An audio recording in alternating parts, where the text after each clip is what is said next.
I just always love watching different people dance with the glass, dance with the flames. It's almost like hypnosis. The glass is spinning, the flames are going. You go into a trance.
My name is Kikichi Littleton. I am the granddaughter of Harvey Littleton and the owner of Hearth Glass and Gallery in Burnsville, North Carolina.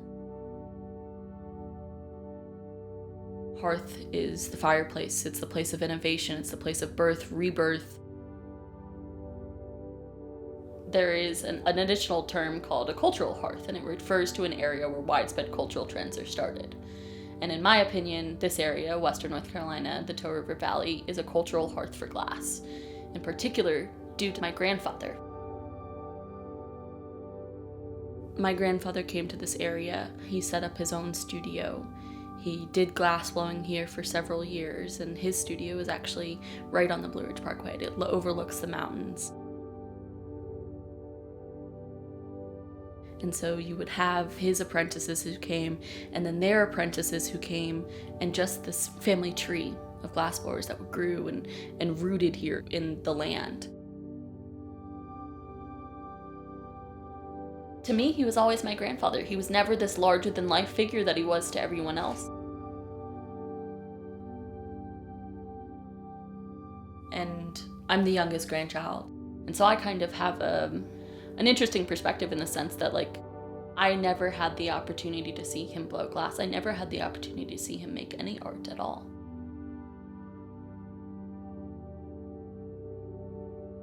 In doing what I'm doing here at the studio, I feel his presence around me a lot.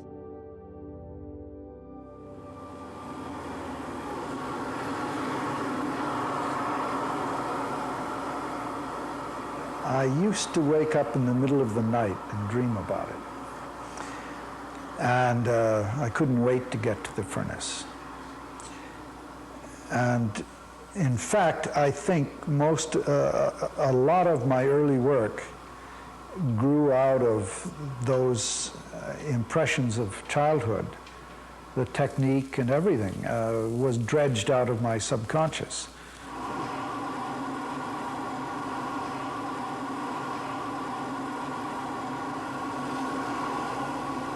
Well, I'm Harvey Littleton, and I'm an artist, a sculptor in glass, and I first was a potter, and then I started really the studio glass in America. Being reared in Corning, New York, I had visited the factory from age 6 on, but I always thought glass had to be done in a factory with a team of men, and it was impossible to do it on your own. The equipment was too complicated, and so on and so on. Dad remembers having discussions about glass at the dining room table, and various aspects of their family life involved glass. My grandmother was the first one to cook in Pyrex. His father always wanted him to go back to school to get a real job, to go into physics or mathematics or something that would be something besides art. There's times when I actually think that maybe it was a good thing that his dad didn't accept him, because I think it gave him that drive. He really wanted to prove to his father that he could do something with it. I think he always liked the idea of developing something new that hadn't really been explored before. I had no intentions of keeping secrets or anything else. That wasn't my intention. My intention was to get a lot of people going with the material. And to really, I was a kind of evangelist for the material, for the medium. So at any rate, I had this workshop, which was quite successful, and we then began to teach glass in the fall of 1962 at the University of Wisconsin, glass as a medium for the artist.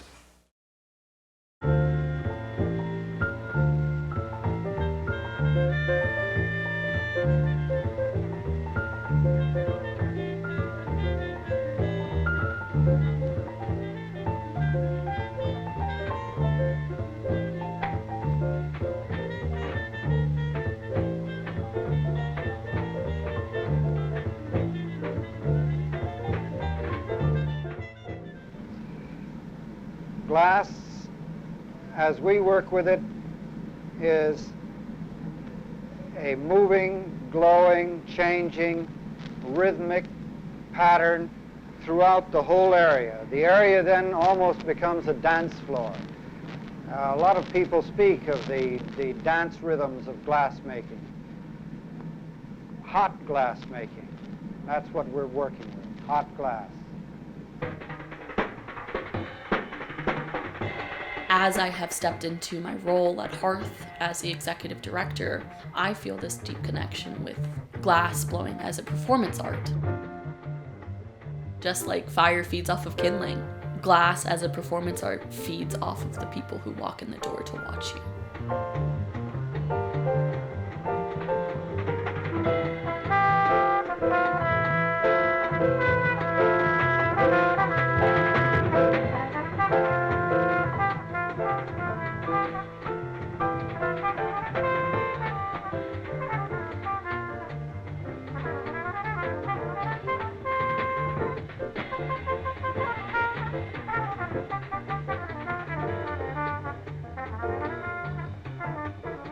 If you think about glass and you think about the medium as something that dances itself, just like fire, you almost can choreograph it.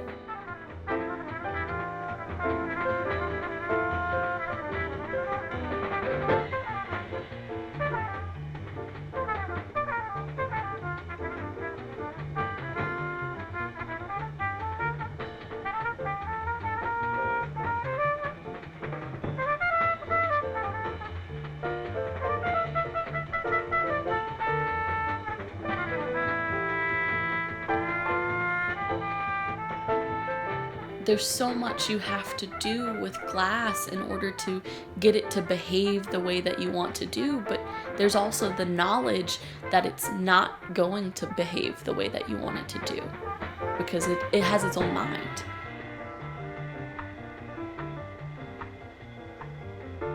I'm continually excited by the living material, both in the process and afterwards. And it's in the investigation of the finished piece, in the way in which it plays with light and light plays with it, that the forms come alive.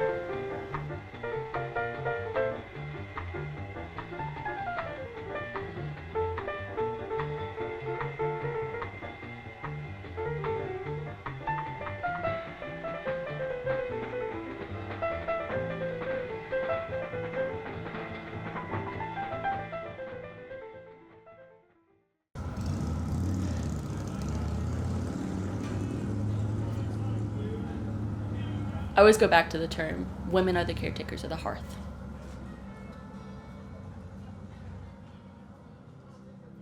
In my particular family, I see it as my role to carry on the family legacy, to tend the flame.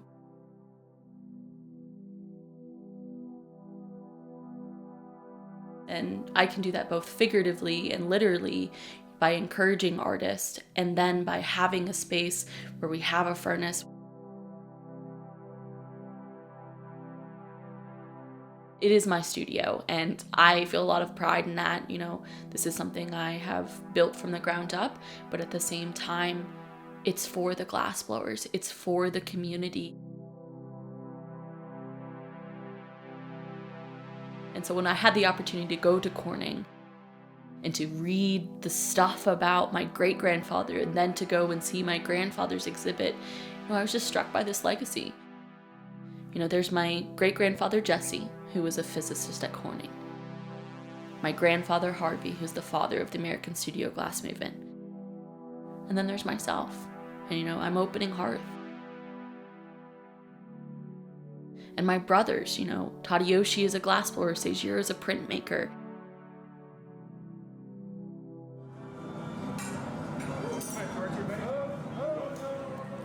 We're fourth generation glass makers, glass workers.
People come from all over the United States and Canada, from the west, from the north, from the south, and from nearby cities, just as you yourself may come to Corning, New York, to visit the Glass Center. 500,000 people a year visit the museum and exhibits building.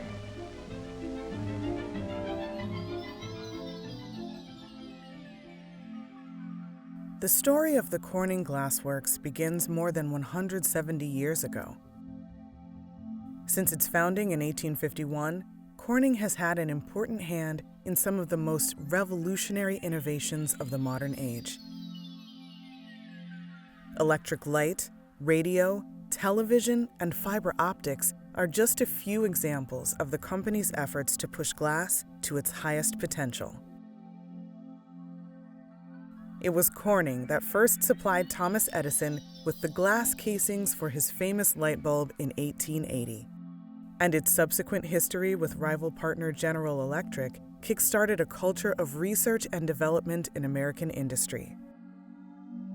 By the turn of the century, the firm was looking into setting up an in-house laboratory in order to test the limits of glass and develop new chemical properties.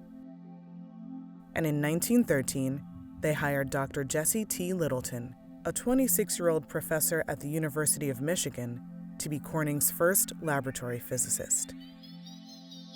Little did they know that the decision to hire Dr. Littleton would set off a chain of events, fracturing new ideas about glass in every direction, revealing hidden dimensions in its wake. A new science for a rapidly changing world.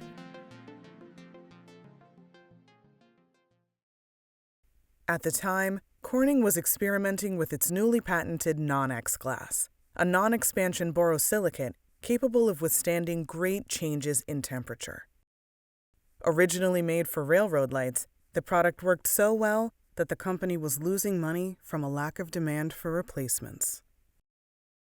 Scientists and executives alike racked their brains to try and find a more lucrative use for the material, but it would be none other than Dr. Littleton's wife, Bessie, who discovered its larger purpose. Mrs. Littleton had been frustrated with her ceramic bakeware fracturing in the oven. After overhearing a discussion between her husband and his colleagues, she asked if he could bring home something that could withstand greater fluctuations in heat. Dr. Littleton, trying to think of a solution to the Non-X problem, brought home 2 battery jars made of the special material.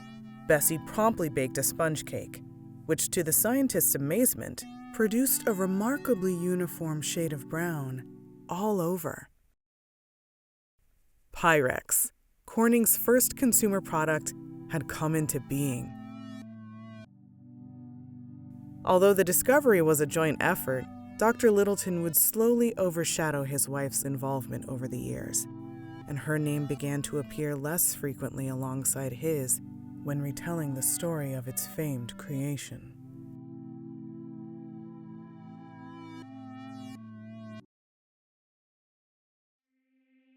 Pyrex's success as a material of the future did not stop in the kitchen. In fact, it would soon come to play a critical role in our very understanding of the cosmos. In the late 1920s, the astronomer George Ellery Hale was looking to cast a 200-inch mirror for the Mount Palomar Observatory in California. Hale knew it would be an undertaking like no other, and that it would require a great deal of knowledge and skill in the realm of glass technology. Any imperfection in the mirror's casting, however slight, would be greatly magnified through the lens of the telescope.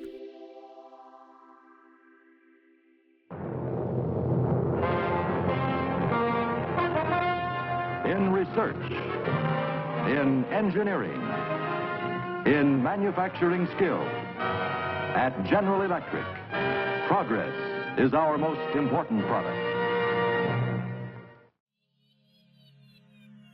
After a disastrous and expensive first attempt by General Electric to cast it in silicone quartz, Corning signed a contract with Hale to develop the 200-inch disc in 1931. It would be the biggest piece of glass ever made.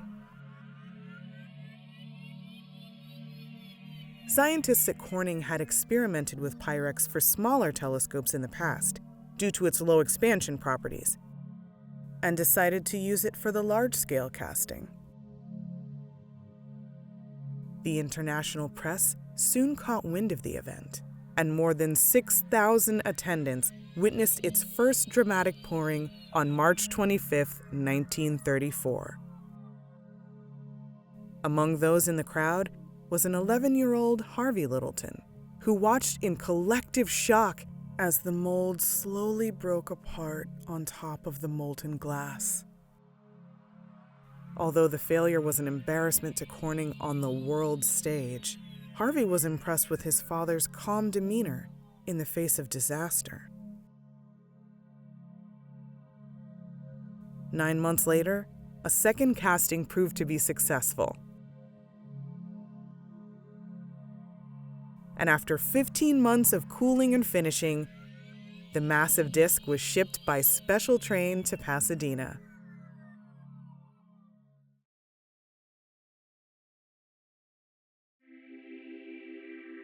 Over its nearly 75-year history, the Hale telescope has made a number of important astronomical discoveries and continues to be used by Caltech today.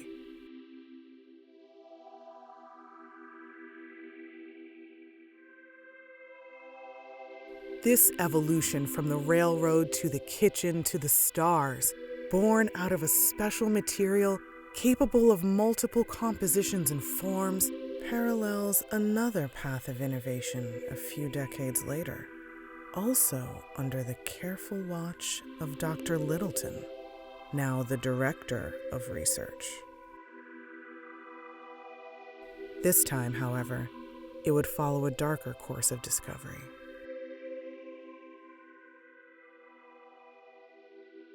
In 1940, Dr. Littleton visited MIT in the hopes of filling an open research position at Corning. It was there that he found Stanley Donald Stuckey, a chemist just finishing his PhD, and invited him to interview with the company. Stuckey was young and eager to make his mark in the world of science. Since the physical world was already known, he wrote in his autobiography, Journey to the Center of the Crystal Ball, my ambitions turned toward exploration of Mother Nature's inner secrets.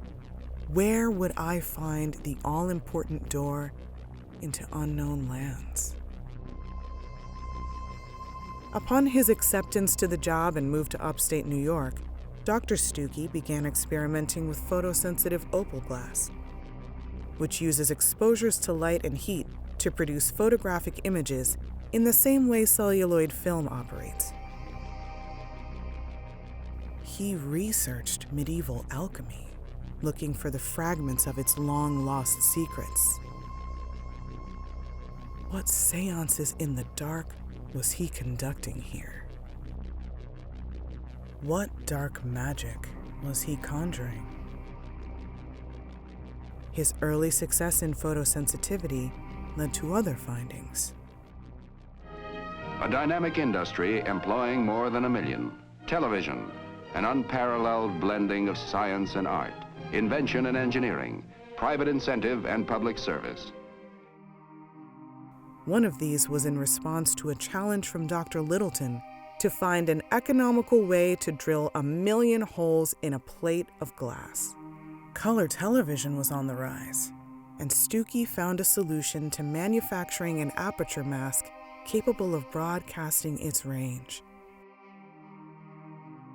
By soaking his photosensitive glass into different chemical baths, he discovered that it was possible to etch fine patterns onto its surface. A miracle, he wrote. Another secret door had opened. The resulting material was named photoform, for which he received a patent in 1953.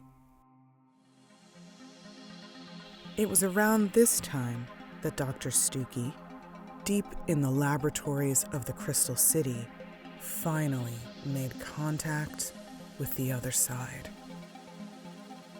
In an act of pure divination, a furnace that was heating a piece of photoform glass malfunctioned, causing the temperature to rise far beyond the material's known limitations.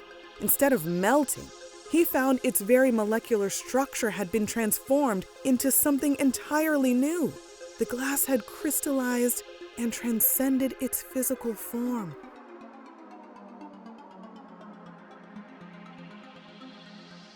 The holy center had been found.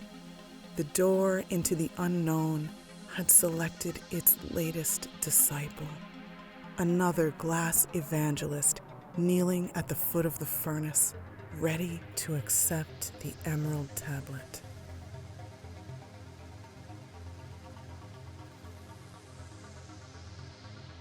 What Stuckey had miraculously stumbled upon was a new kind of industrial glass ceramic known as pyroceram, which surpassed the known capabilities of glass perfected since early recorded history. Further than the alchemists, Thomas Edison or Bessie Littleton. Here was a material that could withstand tremendous heat without melting or breaking, as well as a high shock resistance, and it could be manufactured inexpensively. But before it became an icon of cookware like its predecessor Pyrex, Corning had other ideas for its first use. basic research develops new materials to cope with the space age we're living in. This rocket nose cone is an example. It's made of pyroceram, a remarkable new glass ceramic material with exciting new properties. In collaboration with the Johns Hopkins Applied Physics Lab and the United States Navy, the company developed pyroceram Formula 9606 to be implemented as the nose cone for supersonic anti-ballistic missiles. Amid increasing Cold War tensions, and with the threat of nuclear destruction hovering ever above, a glass that once bore light-sensitive images now becomes the skull to the rocket's brain, protecting its transmissions to and from the hand, the first and final point of contact, the only plane between our world and utter annihilation. From Rocket Research, a great new cook and serve ware made of an amazing new material that defies heat and cold. Brilliantly beautiful. Here now in new Corningware. So heat-proof, so cold-proof, it can stand empty over hot flames, then go sizzling hot into ice water without damage. You'll find a wonderful selection of skillets, saucepans, percolators, and now the new Corningware steak platter, teapot, roaster, and royal buffet. Give remarkable, beautiful Corningware.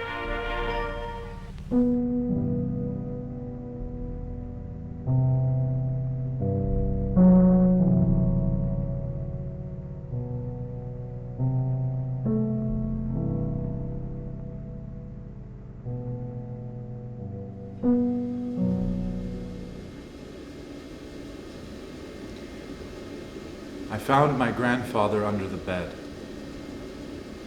Green leather bound in misted aluminum. Inside, there was a single photo of my grandmother. Suddenly, there was a great body before me, whose twilight breaths had long fled the solitude of his aching frame. I had known him. From lunches under his cap, he coaxed geometry from flame. The paper of his flesh looked hollow now. You have never gone forward, but always downward, as gravity would take you. The first time I held your hand was long after you had forgotten your curios. You have made me a collector. I unpacked the body of your work. As you, I would plant trees for my grandson to fell.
There is this mystical property about glass and material transformation.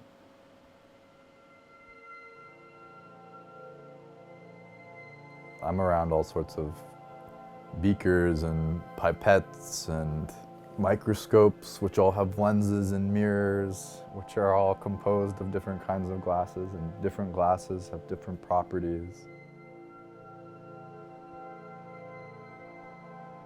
Primarily my work revolves around the interaction of the immune cells and the nervous system in maintaining homeostasis in the cornea, in the front of the eye. The clear tissue that reflects light to the back of the eye, to the retina, to allow you to see, to allow the sensation of vision. The cornea would serve to help focus the light, much the same way the lenses on your telescope would focus light, or the lens of a camera would focus light.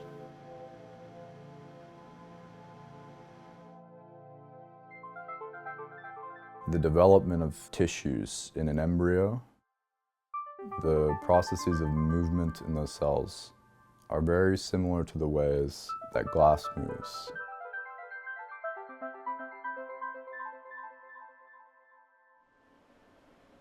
And it's only through using microscopes and lenses and glass that we're able to observe these characteristics.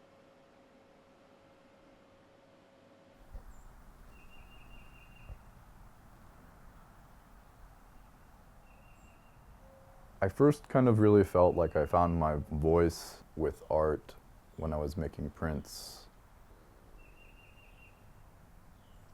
There was this ability to be able to capture and transform and investigate and immortalize this space and this time and this moment.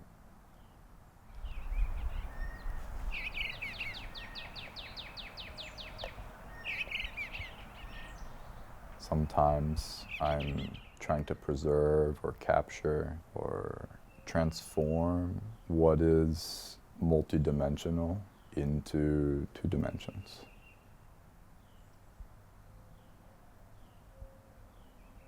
And in some ways, that is similar to some of what I do in my science,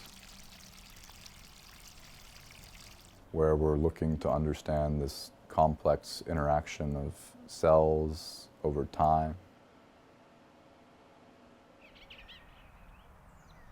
They're both kind of research, just a little bit different topics. In my great-grandfather's case, it was glass. And then for my grandfather, it was, what can we do artistically with this? How can we use it? How does it speak to us? And developing a body of work around some of these questions, around some of these topics, uses many of the same processes,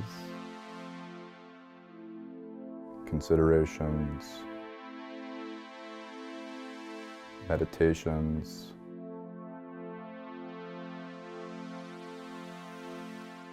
in how we choose to observe it, how we choose to preserve it and share it. You can make the most beautiful artwork in the world, but if it's in a box, it's just a box.